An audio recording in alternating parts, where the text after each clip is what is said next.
磨鉸剪磨得好嘅話呢，兩三個到嘅啫，就全港1/10嘅髮型屋呢知我嘅存在咯。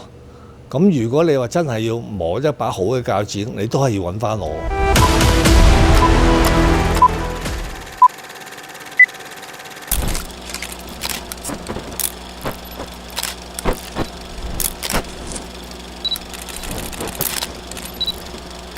香港自開埠以嚟咧，都有磨鉸剪同埋磨刀嘅行業㗎啦。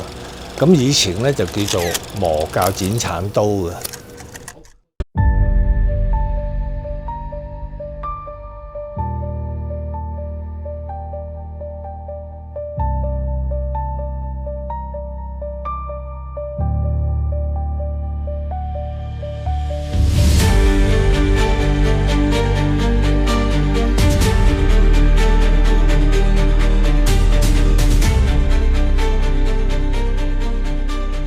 我叫 Bobby， 咁就我做髮型師呢行咧，差唔多成40幾年㗎啦。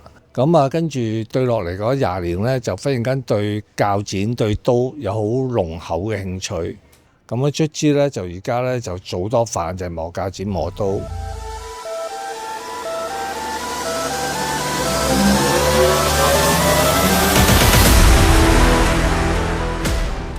其實最主要一樣嘢咧，就係有啲朋友同我一齊研究，咁加埋我自己咧對呢樣嘢咧有好多嘅認識，咁亦都有朋友做刀嘅，帶去刀廠啊，睇啲刀啊點樣磨啊，研究刀鋒嘅關係啊、設計啊，都研究好多嘢。有好多嘢諗唔到咧，就會真係通宵啊，或者瞓唔到覺嘅。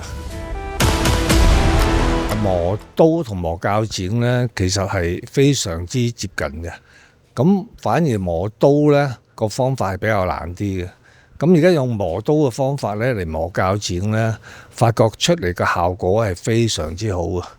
咁最主要就係話嗰個細緻度啦，同埋嗰個精準度啊，同埋嗰個刃角啊，全部個效果都可以做到好理想嘅。咁再加埋我哋喺日本咧，就揾刀廠咧，就研究咗好多我哋叫刀鋒設計啦。咁原來咧每一種刀鋒入邊咧係有唔同嘅設計出嚟咧，就會係剪切感咧係完全唔同嘅。譬如話有一啲剪切感咧出嚟咧，佢有一啲拉扯感覺嘅。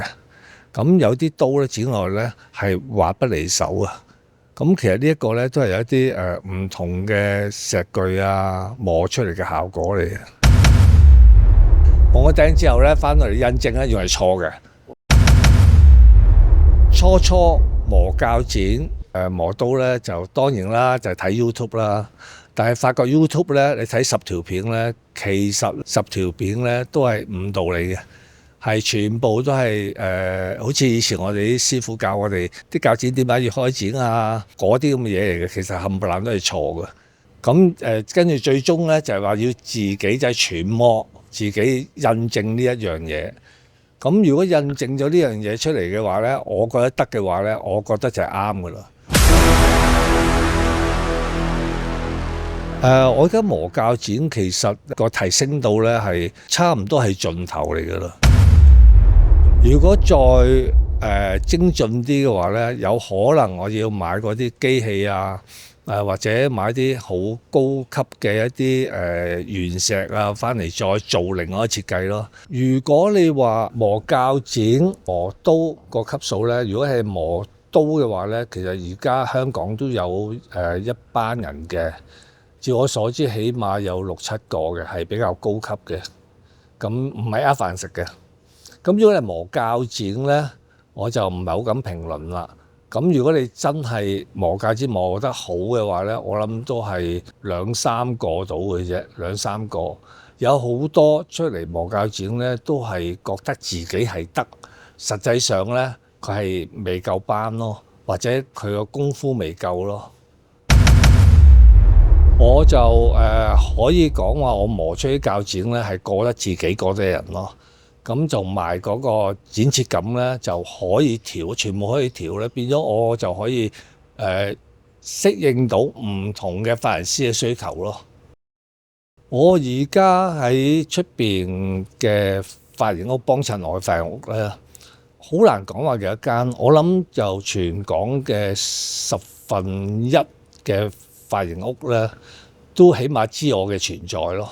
幫襯咧就越嚟越少啦，因為個原因就係啲鉸剪咧磨咗之後咧，佢哋好耐先至會走嚟揾我，因為佢哋嘅鈍化程度會減慢咗。如果一把鉸剪磨得好咧，個耐用性的而且確係高啲嘅。咁就睇你點設計啦。譬如話你個印你磨薄少少咧，就算佢鈍咗都好啦，佢亦都有剪切感嘅，會比你個耐用性會高咗嘅。咁有啲磨得唔好嗰啲就一味磨面頭嗰陣好似好靚咁咯，我哋叫刺印啦。咁如果磨咗刺印嘅話咧，你磨2次至3次咧，嗰把鉸剪咧，佢唔係鉸剪啦，佢係一把斧頭嚟㗎啦。個刀鋒係完全係冇乜剪切感㗎。我而家示範俾你睇磨鉸剪個流程係點樣啦。嗱，而家咧首先係拆開把鉸剪啦。咁跟住咧就會磨嗰個刀身啦。刀身咧睇下佢本身係個引角開得啱唔啱啦。如果開得啱嘅話咧，就好簡單嘅嘢，執一執佢得噶啦。如果開得唔啱咧，就好大手筆咁車走佢嘅。咁跟住咧，我哋會落嚟咧，就係話會將佢打磨翻佢嗰個曾經磨過嗰個花個面啦。